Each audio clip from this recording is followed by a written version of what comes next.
with The Real Cinemas Blackpool and Ballincollig and online at therealpicture.com. In a world where there's a million movie podcasts, here comes another one from themoviebit.com. This is the podcast.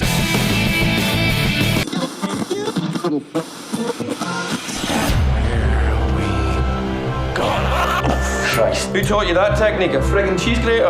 Anything gets more than 3 blocks out, you turn it back, you turn it to ash. So you listen to me and you listen well. Hey everybody, how we doing? Welcome to the podcast from themoviebit.com. My name is Victor Barry. His name is Tom White. We're all here with thanks to the Real Picture Cinemas, Blackpool and Ballincollig. Check them out online, therealpicture.com. Can we just begin by saying not only welcome to this episode, welcome to a milestone episode. Welcome to the last episode ever. No. That'll be next week. Welcome to episode 3 motherfucking 100. Do. This is madness. Yeah, we stuck it with each other for 300 episodes. Well, see, this is the reason I'm nearly dead. So yeah, we have made 300 episodes. yeah. Oh, I've made 300 episodes. I came on at like 180. Tom, is it 180 you came on? Yeah. Really? I was here for the 200 anyway. Were you? Yeah. Holy shit. Okay, so that's a lot. So welcome to the 300 episode. It's hard to believe that we have 300 pieces of movie-related audio. Yeah. And most of it is every single week. We haven't been here for the last 2 weeks because the week before is the bank holiday. The week before that we were all sick. And were we missing the week before that as well? I mean, we haven't been here for 2-3 weeks because, sickness and all that kind of jazz. But we are here now, so thank you for joining us on the 300 episode. What have we got planned for the 300 episode? Just talk shit, basically. It's what we know and it's what we do. But, yeah, more or less. However, out of these 300 episodes, there is an absolute... Bevy would be one word to describe it. Metric shit tons would be another way to describe it, right? Yeah. Ultimately, there is a whole lot of audio for you to go back and listen to. Besides myself and Tom talking shite, we've got a whole bunch of Oscar winners have come by the podcast over the course of 300 episodes. One of the highest grossing Irish movies of all time, The Young Offenders. Peter Foot was on here not so long ago, the director and writer of that. The likes of Michael Cera have been here. Jason Schwartzman, Russell Brand, Colin Farrell, Neil Jordan, Howard Shore. Like, the list of people that have been on this podcast is absolutely Phenomenal. Yes. Thanks, Tom. Phenomenal. You're struggling a bit. I can From see. Irish film to Hollywood, you name them, people have been here. Probably one of the highlights for me is explained to Alan Silvestri, the composer of the Back to the Future music and a ton of other things, how I drove my car at 88 miles an hour, not in a shopping centre, and he was completely befuddled by the idea of, why would you do that? And I was like, because of the music. And he's like, oh, okay. Yeah, who agreed to do this interview? We've had the likes of the late Kenny Baker was on here, R2D2, Anthony Daniels, C-3PO has been here. One of the original producer greats when it comes to all things Star Wars, Rick McCallum. Some of the guys from ILM have been here. Pete Docter from Pixar has been here. Like, the list goes. Look, I don't want to bore you with all of that kind of stuff, so subscribe on iTunes or Stitcher and you can go back. And we were the first site in the world to tell you all about Deadpool 2. Yeah. Direct from the writer Rhett Reese. Who's still on board. Who's still on board. Tim Miller not so much, but Rhett Reese is still in there. He's producing Sonic the Hedgehog now. You know, one of the most talked about movies for years, The Room, directed by Lenny Abramson. We're good friends with Lenny. Lenny was here. So there's a whole ton of stuff. So all you got to do is subscribe. You can go back and you can listen to all of this stuff. And if you really want to know what a conversation about Tabasco sauce, lubricant, Michael Cera, Jason Schwartzman and me all have got in common, then you need to go back and you need to dig that out, really. And it's been a fun 300 podcasts because over the years we've broken the bandwidth. Fun crazy. for me, not so much for you. No, to crazy extents where hosting companies like, well, here's a bill for 30 grand. Tom. Tom, you got a loan there. Yeah, they said it's when you talk is when the bandwidth goes up. I need 60 grand, Tom. So, like, and that happened twice. Yeah. Where I was lumped with this gigantic bill and lots of swearing and screaming and crying, mainly crying. And we had to negotiate out of that. And in the end, we moved to Libsyn. Yeah. Which I cannot talk about highly enough, simply because for the fact that we had hundreds of episodes of audio to move, and they did it all in one go. They did it all in one go, and I think we give them $20 a month, and they have incredible customer support. So thanks to the folks at Libsyn for kind of keeping us going. Yeah. And if truth be told, we should have went to Libsyn When the first 60 grand check. we should have went to Libsyn years ago. Yeah. And I don't know, I never knew why you didn't, because you'd be messing around with RSS feeds and all of this kind of stuff, and you're like, it hasn't pinged you iTunes. And now with Libsyn, we go everywhere, even to YouTube. So if you're on the Movie Bit channel on YouTube, there's the audio versions there directly, and of course download it to your phone and all of those nice things. We're everywhere now. Yeah, so I mean, we've moved studios a couple of times. We've built a studio, a rickety studio, that works, and because I dare because not sneeze on, and because this this whole kind of podcast was built on audio as opposed to video, we're not doing a Facebook Live video today. Yeah, or this evening rather, depending where you are, just in honor of all things audio. Going back to our roots, people. That's it, back to the root. In other words, we just couldn't be fucking ours. Yeah. Facebook Live is a lot also of work. a lot more swearing this episode. Yeah, the swearing is back for the 300 episode as well. So thank you for being part of this incredible journey. And that's it. We'll see you when we're dead. Is that right? No, all right. Yeah, let's say it is and move on. Yeah, I really got probably some bad underlying illness that I'll probably die with. You're dying a little bit every time you speak. More or less. So this could be my last episode. Wouldn't it be fucked up if it was? Anyway. I inherit the podcasting empire. That's it, yeah. More 60 grand checks, please. So we've started a lot of these podcasts with Tom's Trivia 3, and we've got a special kind of a 300 slant. Yeah. So, Tom? 300 team.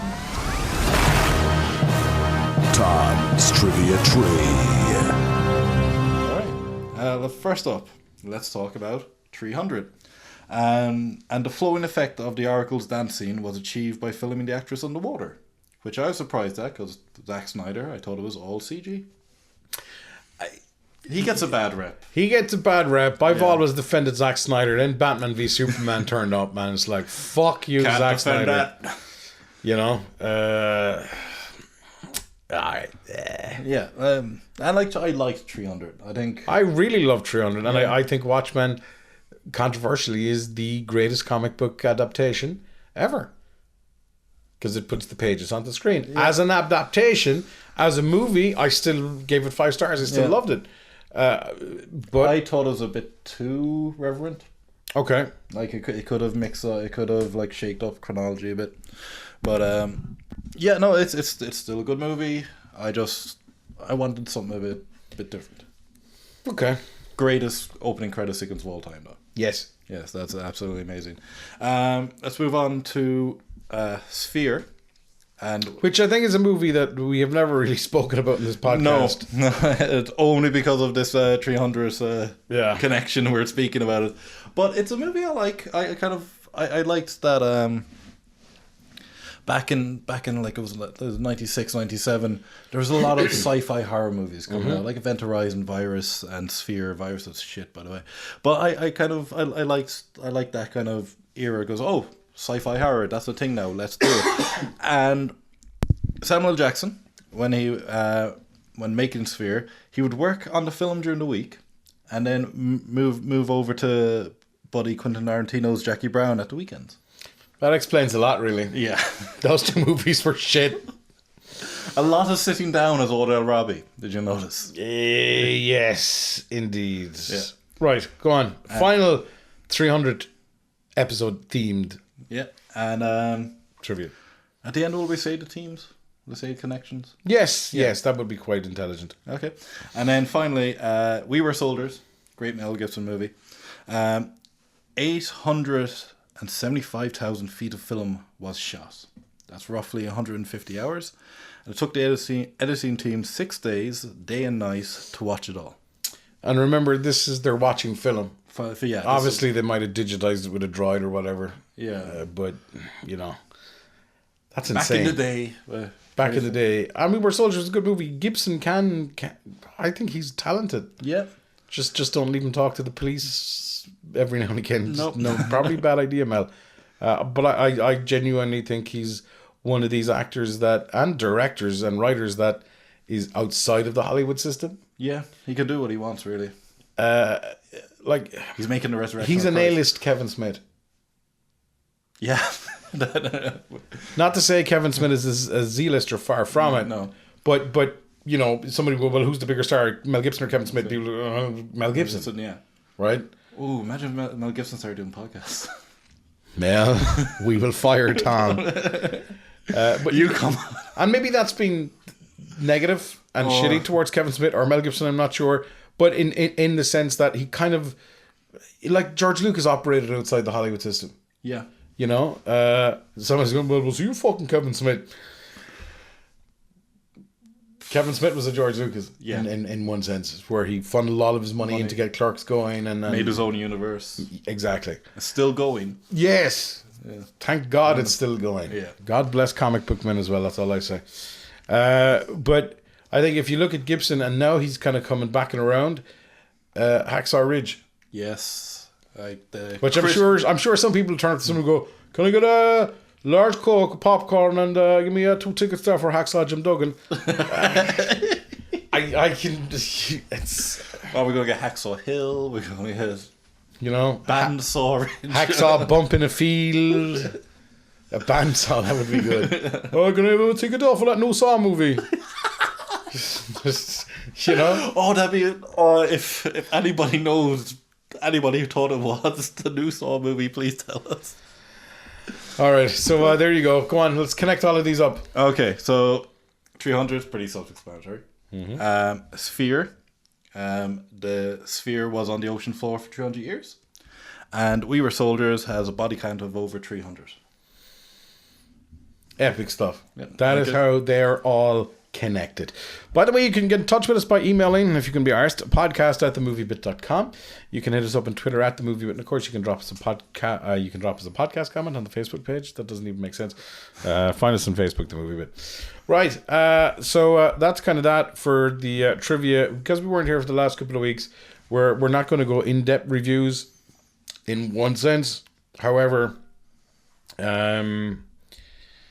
we are going to take a look at Jack Reacher 2 and Doctor Strange, which have been the two big tentpole releases. Yeah. To be fair.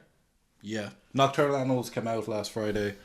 Our first 5-star movie since April. That's insane. Yeah. That's insane. Absolutely insane. Martin reviewed it on the site. Go to moviebit.com to check it out. From all accounts, that's one movie that you have to see this year. I think for me, Jack Reacher 2 or Jack Reacher Never Go Back, it's funny because like the studio, because we ran a competition for Jack Reacher here in Ireland and really, really cool stuff. Yeah. Like this big, huge kind of goodie bag satchel with loads of cool shit inside in it. What's a jumper cable do? Yeah. Yeah. You could put them onto your nipples or whatever. And Paramount gave us all these, and we've got a very good relationship with the studios over the years. I would hope that we still do. However, when it comes to them giving us stuff as in content, it's a love-hate relationship really. But I was just like, more 60 grand checks. I just you just felt like awkward. Just like I heard, because they asked for the winners list. You're like, oh yeah, because we knocked it into the I knocked it into the ground. You're like, oh, here you go. But Jack Reacher 2, Jack Reacher Never Go Back is not only one of the worst movies of 2016, it's one of the worst movies of the last 5 years. And can I say it is the worst movie of Tom Cruise's career. If anyone that has listened to this podcast from the get-go, or anybody that knows me, or for any of the bullshit that I've badly written onto a screen with Tipex, I'm a huge Tom Cruise fan. Oh, yeah. I fucking love We Tom both are. Cruise. Like, he is a fantastic actor. Tom, you just like him because you shared the same name. Yeah. But so, like, I went into this not because sometimes it's very hard to go in when you review movies. It's hard to go in as a fan. Yeah. And you kind of distinguish between the two, whether you're being critical or you're going to. I went into this as a fan. I was thinking going in because sometimes you prejudge a movie based on you're like and when you do it for so long, when you review stuff for so long, this is going to be a 2 or 3 star maybe, or this is going to be a 5. I was thinking right. First fucking Jack Reacher, we absolutely loved it. I was like, this is going to be a 4 star. Within the first 3 minutes, I was like, this is down to 3 stars in my head. And the ratings go back up and down. I tried to go in as a Tom Cruise fan, but the whole thing is so bad. Like, everyone's entitled to a mistake, right? Yep. We're entitled to 80. And maybe 300, somebody else is saying. And I think after about 45 minutes, I was incredibly frustrated with the movie-going experience for Jack Reacher. I wanted to leave. And I don't think there's too many people have ever walked out of a Tom Cruise movie, but for posterity and for talking about it and for writing about it, I said I'd stick it out. My main gripe with this is that, I don't know, plastered all over it is a Tom Cruise production. I don't know, was he too much swinging his producer dick around the place? Because a lot of the shots, because he's worked with Edward Zwick before, if you look at The Last Samurai, not the best Tom Cruise movie, but like a solid outing, I would have thought. Yeah. Either Zwick has lost his fucking mind, or Cruise, or somebody else was too in his face going, do this, do that, do the other, this is what's fucking work. I'm a fucking movie star! I'm not sure that's how... Then he jumped on the couch. I'm not sure how that's how it went. I'm only, thinking out loud. But the majority of the movie has Tom Cruise walking. Long, lingering shots of Tom Cruise just walking down the road. The rest of the shots then are made up of the occasional punch, and every other shot is Tom Cruise tilting his head like a dog. So, if you blow a whistle, or a high-pitched sound, the dog's... his head is like... And it's like literally... The editor just said, I fucking don't know what to do. Let's just put in a fucking close-up of Tom. Put in another fucking... Hang on, give me that one of him fucking walking. And that's what it is. It's awful. There is no plot. Well, there is, but it doesn't make any sense. All it is... You know how every fucking Tom Cruise movie is like, Tom did this, Tom did that. Even for the original Jack Reacher, Tom fucking told the stunt drivers, fuck off. And he drove the cars himself. Yeah. I don't even think he drives a car in this. But there's none of those Tom Cruise moments. Everywhere. It's not a Tom Cruise movie. Yeah. And you could say that Cruise is wrong for that Jack Reacher role if you're a fan of the Lee Childs book. However, the first Jack Reacher was great. Yes, he was shorter than Jack Reacher, but whatever the fuck.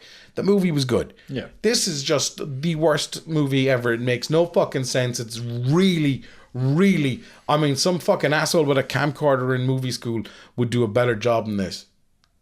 And if that asshole with a camcorder was a chimp, they would do a better job. It's awful. I don't know where it all went wrong.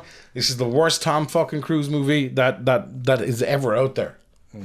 Sorry, Night and Day, you've been usurped. Night and Day was just a no-brainer. It was okay. You went with it. Valkyrie. I liked Valkyrie. Valkyrie wasn't my cup of tea, but as crew, it was good. Yeah.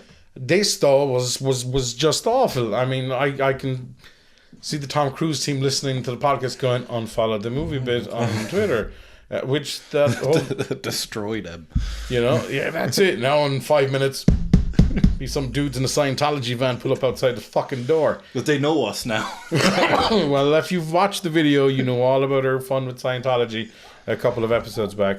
But yeah, nonetheless, it's the worst Tom Cruise. And that genuinely hurts me to say it. Yeah. Because you don't really say, a bad Tom Cruise movie. It just doesn't fucking happen. No. It's a good Tom Cruise movie. It's an amazing Tom...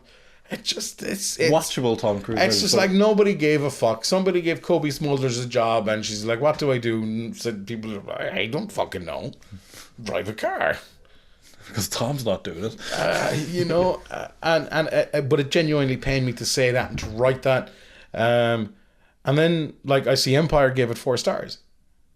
I'm like, what did some fucking Scientology time warp alien thing happen where I was shown the dailies just haphazardly mashed together? You saw the Asylum knockoff. That was it. Maybe that's what it was. And Empire actually got to see the real movie. Yeah. I don't know.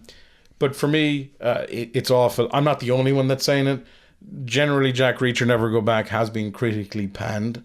Never Go See. Why didn't I fucking think of that for the review? Never Go See. So there. Okay. On to something a little bit more positive is Doctor Strange. Tom, you want to run through Doctor Strange? And there's one issue with there's two issues with Doctor Strange. One of them is a problem, one of them is not, and we'll get to those as well. By the way, if you like what you hear, let us know. Podcast at themoviebit.com. Drop a comment on the Facebook page. Hit us up on Twitter at themoviebit. If you disagree, bring it on, bro. Come at me, bro. Yeah, come at Vic. Yeah. Not come on, but come at. I knew you were going to say that. I'm getting predictable, Tom. Yeah. Yep. 300 episodes, like. Doctor Strange. We're back in the MCU, and we're exploring the more mystical side with Benedict Cumberbatch as Stephen Strange. He's a hotshot neurosurgeon, arrogant as fuck, and he gets in an accident, he loses the use of his hands, his life is destroyed, so he goes on a pilgrimage to a place called Kamartaj in Nepal, and he finds the Ancient One, who he's told will open his mind and will heal his hands, and he discovers that there's all these different dimensions, and magic is, you tap the energy dimensions and you get magic, and he starts starting to be a sorcerer, and then, as you know, a huge world-ending threat happens and he has to fight it. So we'll get into the big problem I had, which is, like, at the end of the day, not much of a problem. Yeah, excuse me for coughing, I'm dying. But as a movie, as a Marvel movie, as a piece of entertainment. Yeah, it's an origin story again. Okay. We have seen... But let's come to that in a sec. But is it any good? Yes, it is incredibly good, because once they get the setup out of the way, director Scott Derrickson, it's like... Okay, this is pretty much unlike any other Marvel movie you've seen. Just the visuals are absolutely fantastic. Like, as I said, in the first act, once the setup's out of the way, begin the second act, Strange is just thrown through, like, millions and, like, thousands of different universes, and it's the trippiest sequence you'll ever see. It will blow your mind. Like, this is... like, I can't even explain what type of movie, what type of sequence this is. And... it's just visually, this movie is amazing. You've seen in trailers, the whole bit with the Inception thing and the city. That's only the second act.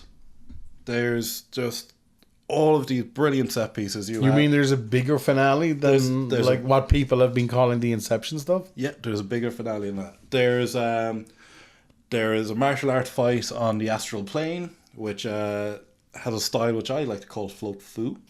Crouching Tiger, Hidden Dragon style. Yeah. Okay. And it's basically ghosts fighting, because they're on the astral plane, so they're kind of wispy and see through. It's a great sequence. Has the fantastic martial artist Scott Adkins in it. He's not used enough, but I love Scott Adkins. That's my beef. But yeah, and the finale does something different. They kind of, because it realizes that Doctor Strange is not a character that just punches the bad thing until the bad thing is gone. He's a character who uses his mind. He outwits people, and it's a fantastic, absolutely fantastic finale. And I'm not saying this is the greatest Marvel movie ever, but it is mighty entertaining. I think my problem with the origin story, because we've seen all this before, they've balanced it with some amazing visuals and a fantastic cast. You have Benedict Cumberbatch as Doctor Strange doing a bit of a house impression. You have Chiwetel Ejiofor as Baron Mordo, and his arc is absolutely amazing. And there's going to be a sequel, and hopefully he gets a bigger chance to shine, because he's brilliant in this. Tilda Swinton as the Ancient One, she's having way too much fun playing this really noble character who's supposed to protect the universe. And then you have Mads Mikkelsen as the villain Caecilius. Okay, yes, the villain problem rears its head again, because he doesn't get much to do other than be a villain. But Matt Mikkelsen is absolutely amazing with anything he does, and he actually makes Kaecilius. He will not threaten the Loki's crown, but he's pretty intense and he has some great scenes. The one downside with the cast is Rachel McAdams as the love interest, very underserved, goes missing for the entire third act. She's just like thrown away, doesn't return. The more could have been done with her, but she does have a really sweet kind of on again, off again relationship with Strange. But yeah, it's a solid movie. It's Marvel have done it again. They have the Midas touch, pretty much, as you were saying before. I think, yes, it's an origin movie, right? But they have enough back catalogue to have another 50 origin movies. And I think for a character like Strange, they had to do an origin movie. Oh, yeah. Even if he was thrown in at the end of something, he'd have to have an origin movie. That's the Marvel magic touch. That's the Marvel formula. That's what worked for them. Why break it now? Well, if you think about it, though, we're not going to get another origin movie till maybe Phase 4. and that's fine by me. Yeah, because like Black Panther. Kevin Feige's going, that's a relief. Oh, we please, Vic. That's grand. Yeah, get Zack Snyder on the next one. But yeah, I mean, I think it's. I don't see the problem with an origin movie. It's familiar. That's the only thing. Well, I guess, and it's probably going to hit a lot of. I haven't seen Doctor Strange yet, but I think it's probably going to hit a lot of the same beats as most of these origin movies do. Yeah, he comes across very Tony Starkish at the start. Okay, and there's nothing wrong with that either. No. I think, however, that an origin movie is great if it's the first origin movie. Man of Steel. We got the Krypton thing. Yeah. Which I'm really dying here. Which drove me bananas because it went on for far too long. 20 minutes, I think it was. Yeah, far too long. Yeah. Could have all been on the fucking Flash. Anyway, look, that's neither here nor there. I think for me, I always said that Doctor Strange was going to be the hardest movie to market. They were very quiet up until recently. Then they just fucking pushed. It's tearing into the box office. Yep. 320 mil. 325. 325 on box office alone.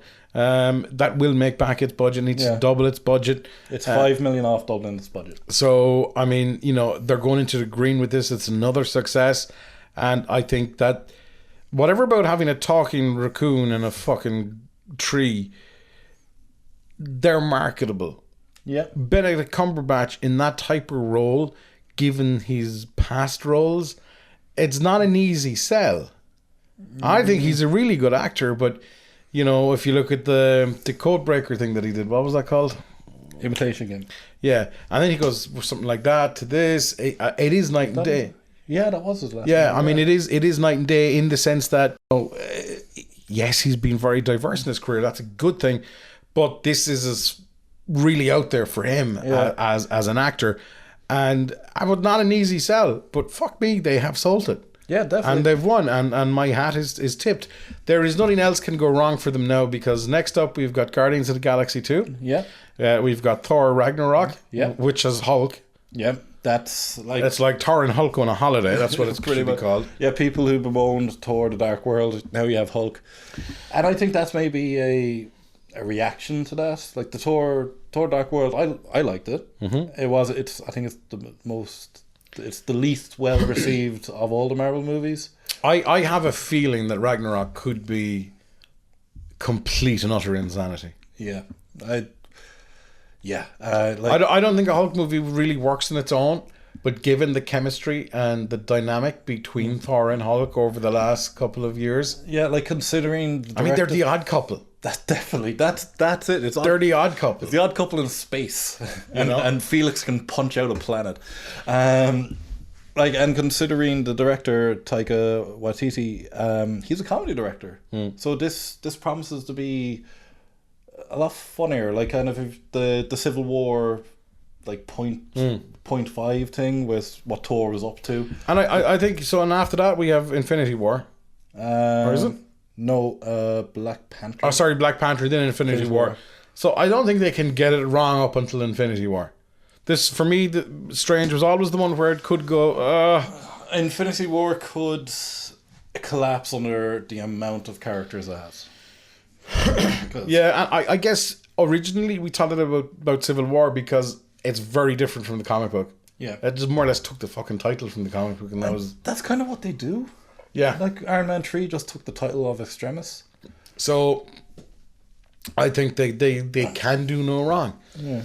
Anyway, I've got a lot of editing in this fucking coffee. Maybe people like to listen to me cough. Actually, that could be one of my last final breaths and pieces. Right, time to unleash your critically acclaimed screen actor. Then we're going to get into Batman, Ben Affleck's Batman, which is in an interesting place, shall we say. Yes. A critically acclaimed screen actor quotes movies he hasn't started.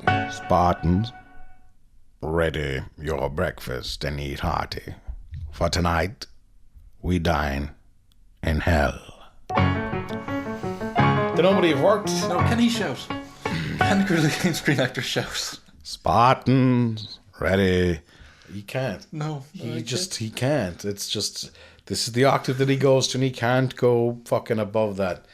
However, Spartans, ready your breakfast and eat hearty, for tonight we dine in hell. Brian Blessed. Oh, yes. Brian Blessed cannot do quiet. No. You know?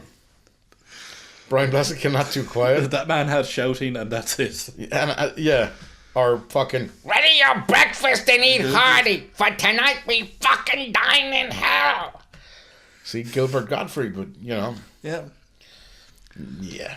Maybe that's what Meet the Spartans needed, Gilbert Gottfried. I think it's what every movie needs, is just a little bit of my old buddy Gilbert Gottfried. I must dig out those old interviews that I did with Gilbert years ago. Yeah. He used to come on the radio show, and we had to edit. And even though it was a nighttime show, we still had to take out some of the stuff because it was so fucking demented. I think his life has to be edited. And then I did a live one with him. Oh God. And we went from dinosaurs to the Jews killing Jesus to it was just sheer insanity. He's one of my favorite fucking people to talk to. Yeah. And I can still email Gilbert and go, hey, how you doing? He's like, oh, you Irish fuck, I thought you were dead. Yeah, and Gilbert has a great podcast, by the way. He does the Gilbert Gottfried Amazing Colossal podcast. Cock-sized podcast. It's a great podcast. If you love old Hollywood. Yeah, it's some of the stuff he's done is amazing. Actually, he's an amazing interview with Weird Al. Oh, I haven't read. Like Weird Al doesn't swear, but that's like a bone of contention, as you can imagine. Oh yeah. Anyway, let's move on to the news. For those that don't know, Tom, Bret Easton Ellis is... He is the author of American Psycho. Mm-hmm. And he's doing a little bit with Ben Affleck. Yeah. Sort of. Yeah. Batman movie. No big deal. No. Well, he's not exactly the worst. Well, he's like fucking hovering around the fires. Yeah. Like we'll get into his when we talk about his retraction to this. We'll get into. Yeah. So he's basically come out and said, and I don't want to rabbit on too much, but he was having dinner with a bunch of execs. Yeah. And that were complaining about people who worked on this Ben Affleck Batman movie. And apparently they said, look, the script there's 30 things that's wrong with the movie, with the script. And they can fix it. Yeah. And the exec's response to that was, we don't care. We don't really care the amount of money we're going to make globally. I mean, 70% of our audience is not going to be seeing this in English. And it doesn't really matter. These things that you're bringing up about flaws of the script. So you're like, oh, okay. So yeah. He's since kind of retracted a lot of this. How did his retraction go? Oh, I was drunk. I didn't mean it. Pretty much.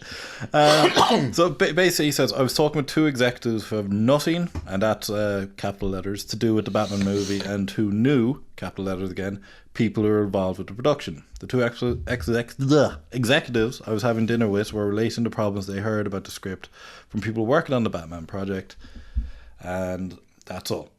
He knows no one involved and didn't realize his comments would make it into what it's been made into. Okay, that's fair enough. Yeah, that's fair enough. However, I really hate kicking Warner Brothers and DCEU. Yeah, you know what? Because this is the 300th episode, let's do it even harder. Okay, yeah. I'm bringing back Green Lantern. I think it is very unfair to shit can a movie before it comes out. Yeah. However, their track record hasn't been good. The track record hasn't been good. I don't think Ben Affleck gets the comic book genre. I know he's been in Daredevil. He's done, Batman v Superman. I think he's a fan of it. I think he's a fan. I mean, like... And he was a good Batman? I think he was an okay Batman. I'm a fan of weight loss. That don't mean I'm fucking good at it. Right? Yes, you've got me there, sir. But you know what I mean? So, I just... Again... Like Cumberbatch for Strange, he was a hard sell. He was an okay Batman. Yeah. Unfortunately, we'll always go, he's no fucking Christian Bale.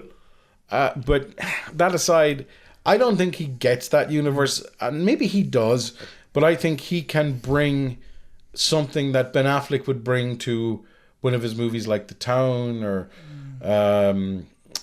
Argo or whatever. Yeah. And bring it into this universe and make it work. And I think he's got this square hammer and he's got these big round glass pegs. And I could be completely wrong, but I don't think what we saw in Batman v Superman and what we saw, the tiny little snippets in Suicide Squad, I don't think there's a strong enough Batman character there to carry this through. If you want, an old beat up superhero character, then you get James Gunn to do it.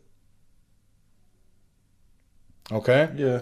And you don't have somebody, because I think if you have an A-list star, Affleck is aging. So was Christian Bale for Batman. But you got to think, I don't want to see a fucking old beat up fucking Batman. I don't want to see pensioner Batman going up against young virile fucking Man of Steel. But comic fans did want that, and that was The Dark Knight Returns. Yeah.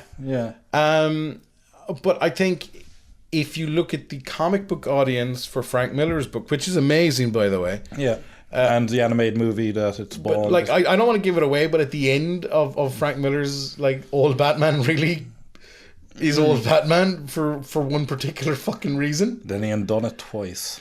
Do you know? Yeah. So I think that audience was a different audience way back when, because that book has been around for quite some time. 80s. Yeah. So it's not just come out in the last couple of years. And I think just for a successful movie audience who, let's be fair, comic book fans have been fucking lapping up everything to do with Marvel. And I still cannot understand how Warner DC gets Superman and Batman wrong. However, I think younger audiences would much prefer to see their slightly older brother or their best friend in a Batman outfit as opposed to fucking their great granddad. Yeah, I don't think it's Ben Affleck who's the problem. I don't think so either. Yeah. I don't think he helps. No. And I think he's got the fucking pull to just tell them to do the studio to go fuck themselves. And all this bullshit, Ben wouldn't do this, the script wasn't right. No, I you see, where are they going to go with this? Let's just, for argument's sake, Tom, let's just say this Batman Batflick movie works. Okay. Where the fuck are they going to go with Granddad Batman? Yeah, you got me there. Because he is limited, and even if you go Batman v Superman, I'm an old man kind of vibe was quite prevalent through that. The trilogy could be Nightfall, or their version of Nightfall. For people who don't know Nightfall? Nightfall was back in the 90s. DC had a hard-on for replacing their heroes with new, edgier versions, so they broke Bruce Wayne's back. They introduced Bane. Bane fucked him over mentally and then snapped his back. And for a while they had a new, grittier, more violent Batman on the streets, and that could be a trilogy of movies. Yeah, tragically, I think they're going to recast and reboot Batman again. Yeah. And maybe they go back to Christian Bale's door, and they go back to Christopher Nolan's door. But then we're stuck with old Batman again. Well, we're stuck with old, youngish Batman. Aren't they the same age? They are, yeah. But they both look relatively young, which always staggered me. Why the fuck would they have old Batman fighting Superman? Yes, I get the Frank Miller thing, but Like, as we said a minute ago, Marvel just take the title and then do their own thing. Yeah. From the studio's point of view. That Snyder is a hard-on for doing Dark Knight Returns for years. Back when Nolan did Dark Knight, Snyder was talking about doing Dark Knight Returns. Like, somebody just look at fucking... So Snyder's fault. Don't you, Zach?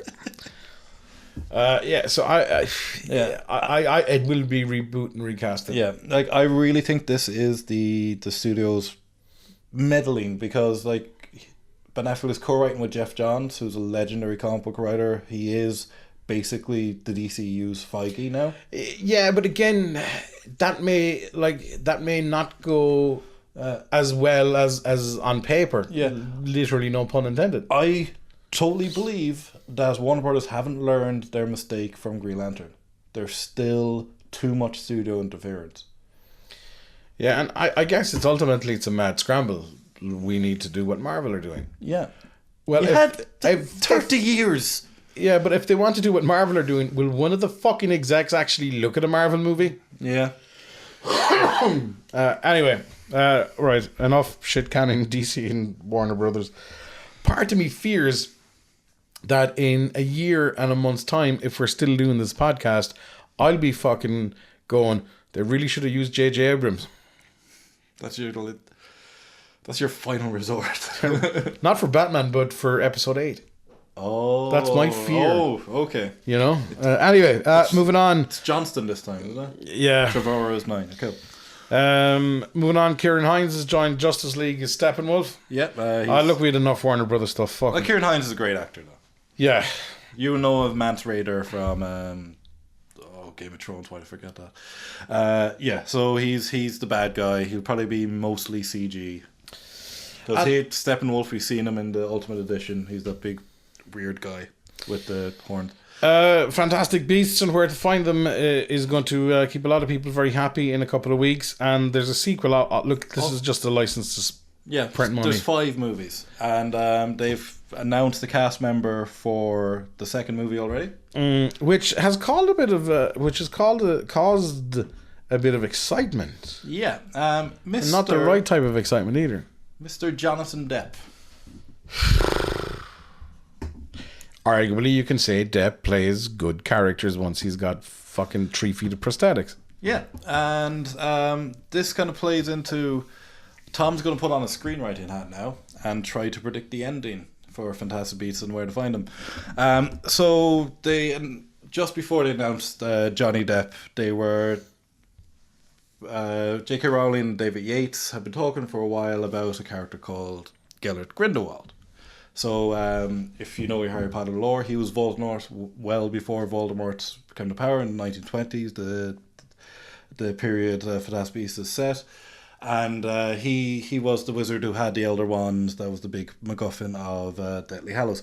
So, there is a rumour that Johnny Depp may have a cameo in the first Fantastic Beasts. And my theory is... I've done a lot of these kind of trying to predict movies. We'll still find out about Guardians of the Galaxy. I was wrong about Suicide Squad, but my idea was better. So if you look at the poster for Fantastic Beasts: Where to Find Them, the Colin Farrell poster, you'll see that they have the medallion for the Deathly Hallows, which the Elder Wand is part of. In the movie, he is pretty much the villain. He mentioned Albus Dumbledore. Grindelwald and Dumbledore were friends. If you believe J.K. Rowling, they were lovers. So I am saying that you have 5 movies. Make the big bad Grindelwald, make him the new Voldemort.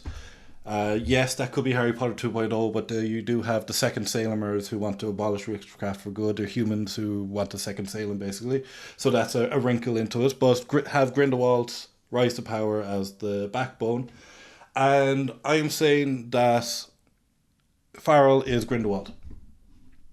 Using polyjuice potion, and then at the end of it, the potion will wear off. Johnny Depp is Grindelwald.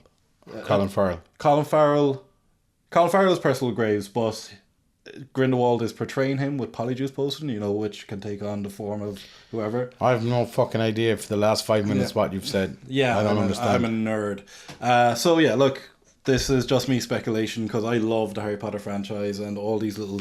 Is this set before or after? Before, 70 years before. Okay. 1920s, I said it, Vic. I didn't even understand that part of it, fucking honest. So, yeah, like I'd say, I am saying that we're going to see the cameo of Johnny Depp when the Polyjuice potion wears off and Farrell becomes Depp.